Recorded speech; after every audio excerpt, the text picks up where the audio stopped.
आज का जो हमारा टॉपिक होने वाला है एक्सेल में salary sheet maintain with attendance sheet. Attendance sheet के साथ सैलरी शीट को कैसे बनाएंगे।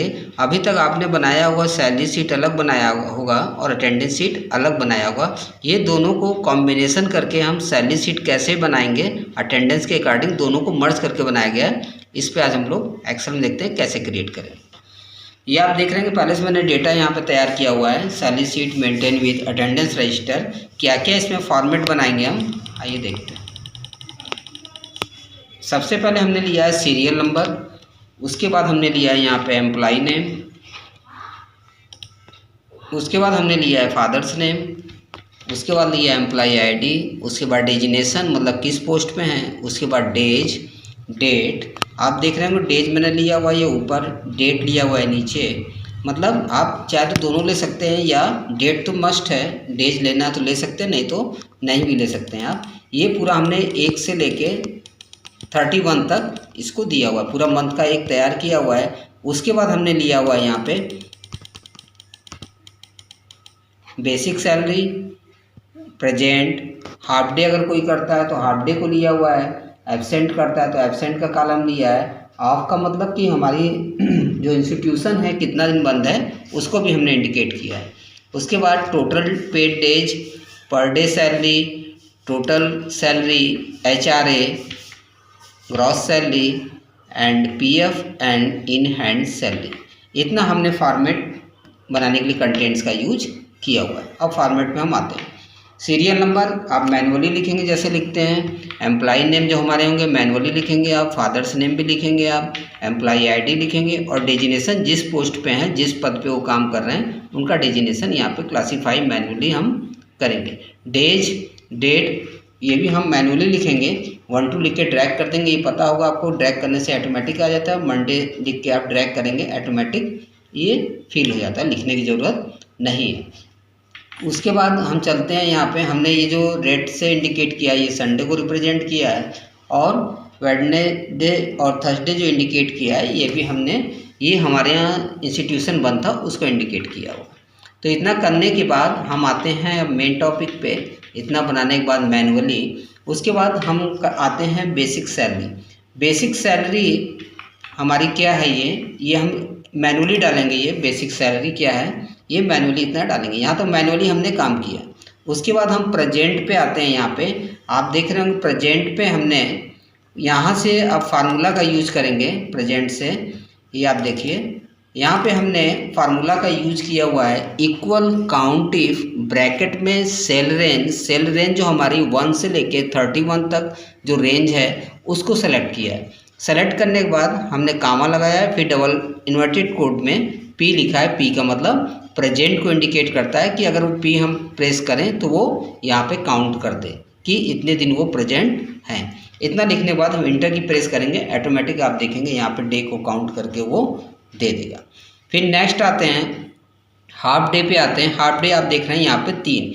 यहाँ पे हाफ डे का मतलब क्या है, एक दिन में उन्होंने आधा दिन काम किया हुआ है। तो यहाँ पे क्या फार्मूला लगाया हुआ है, यहाँ भी इक्वल काउंट इफ ब्रैकेट में सेल रेंज कामा डबल इंटेड कामा में H लिख के ब्रैकेट क्लोज मल्टीप्लाई 0.5 क्यों इंडिकेट किया है, क्योंकि ये डे में कन्वर्ट करेगा इसलिए हमने यहाँ पे 0.5 का यूज किया है। ये हमारे हाफ डे को वो डे में कन्वर्ट कर देगा।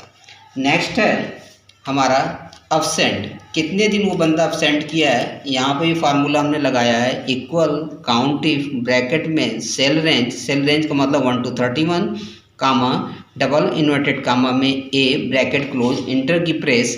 आप देखेंगे ऑटोमेटिक ये काउंट कर देगा कि इतने दिन वो अब्सेंट किया हुआ है।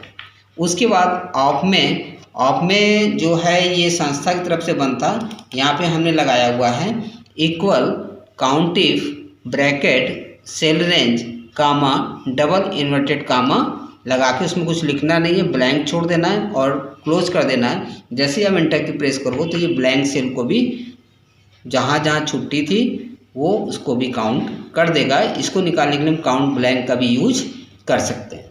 उसके बाद टोटल पेड डेज, यहाँ पे हमने फार्मूला लगाया है कि टोटल डेज पेड हमने मतलब उनको कितना पेमेंट कितने दिन का करना है ये हम देते हैं।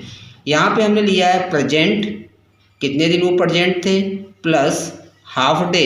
हाफ डे का मतलब ये हुआ कि कितने दिन उन्होंने हाफ डे किया, प्लस AP4 का मतलब ये जो है संस्था की तरफ से कितना दिन बंद था उसको भी काउंट किया गया।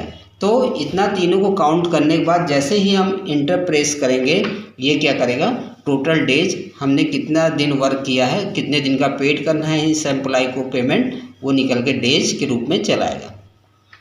उसके बाद आप देख रहे हैं कि यहाँ पे per day salary. Per day salary का मतलब क्या है, यहाँ पे पर डे सैलरी का मतलब क्या है कि इन्होंने 23 दिन वर्क किया तो एक दिन की सैलरी इनकी कितनी है ये निकाल के हम इनको टोटल सैलरी काउंट करेंगे। तो यहाँ पे हमने फार्मूला लगाया है इक्वल AL4 का मतलब आप देखिए बेसिक सैलरी डिवाइडेड बाई 31 का अगर मंथ है तो 31 लिखेंगे, 30 का मंथ है तो 30 लिखेंगे, यहाँ पे 29 है तो 29 का लिखेंगे, वो आप अपने अकॉर्डिंग चेंज कर सकते हैं। इतना जैसे ही लिखने के बाद आप इंटर की प्रेस करेंगे तो एक दिन की उनकी सैलरी आ गई, जैसा कि आप देख रहे हैं कि 645। अब टोटल सैलरी आप देखिए, टोटल सैलरी हमें उनको देनी कितनी है ये आपका यहाँ पे आ रहा है इक्वल AQ का मतलब AQ4 का मतलब ये आपका कॉलम, AQ4 का मतलब ये रो, मल्टीप्लाई AR4 मतलब AR का मतलब ये हो गया ये कॉलम पर डे सैलरी का कॉलम और ये 4 रो पे है, इसको हम क्या करेंगे मल्टीप्लाई कर देंगे। तो मल्टीप्लाई करने के बाद जैसे ही एंटर की प्रेस करेंगे ये आपके सामने ये चलाएगा, टोटल सैलरी इनकी इतनी हुई। नेक्स्ट है HRA का मतलब होता है हाउस रेंट अलाउंस। गवर्नमेंट जो होती है या प्राइवेट लिमिटेड जो कंपनियां होती है तो उसको HRA भी एम्प्लॉय को दिया जाता है। तो यहाँ पे हमने फार्मूला लगाया HRA कि यदि इफ़ AL4 का मतलब है बेसिक सैलरी जिसकी ग्रेटर या इक्वल, ग्रेटर इक्वल क्यों लगाया है यहाँ पे, दो ऑपरेटर्स का क्यों यूज किया गया, अगर उसकी सैलरी 10,000 रुपये है या 10,000 से अधिक है तो उसको कितना HRA मिले 1500, नहीं तो 1000 मिले। इतना लिखने के बाद आप देखेंगे जैसे ही होगा यहाँ पे सबका HRA निकल आया, जिसका 10 से ऊपर है उसका आप देख लीजिए सैलरी वो आपकी 1500 आई है और जिसकी 10 से अधिक है उसकी आप देखिए ये 1500 आ रही है और कम वाले की 8000 सैलरी है तो देखिए इसका 1000 आ रहा है। नेक्स्ट है ग्रॉस सैलरी। ग्रॉस सैलरी में हम क्या करते हैं टोटल सैलरी प्लस HRA को जोड़ देंगे तो उनकी ग्रॉस सैलरी यहाँ पे काउंट हो जाएगी। नेक्स्ट है PF क्या होता है, प्रोविडेंट फंड होता है हमारा, ये प्रोविडेंट फंड माइनस होता है हमारे सैलरी से, तो इसके लिए हमने क्या फार्मूला लगाया है इक्वल AU मतलब ग्रॉस सैलरी मल्टीप्लाई 1.75, हमको इनका PF काटना है तो हमने लिखा है AU4 मतलब ग्रॉस सैलरी मल्टीप्लाई 1.75 और ये परसेंटेज का साइन लगाना आवश्यक है। कीबोर्ड से आप परसेंटेज का साइन आसानी से लगा सकते हैं, 5 वाले नंबर्स पे आपको दिखाई देगा, ये निकल जाएगा हमारा PF। इन हैंड सैलरी मतलब आपके हैंड में कितनी सैलरी आई, हाथ में कितना आपको कैश मिला है, ये निकालने के लिए हमने क्या किया AU मतलब ग्रॉस सैलरी माइनस PF कर देंगे तो आपको इन हैंड सैलरी निकल के चली आएगी। और लास्ट में हमने क्या किया कि टोटल सैलरी पेमेंट स्टाफ कि हमने आज अपने स्टाफ को टोटल कितना पेमेंट किया वो आप यहाँ पे फार्मूला लगा के काउंट कर सकते हैं, इक्वल सम और सेल रेंज ड्रैग कर दीजिए तो ये आज हमने इतना टोटल सैलरी अपने स्टाफ को पेमेंट किया।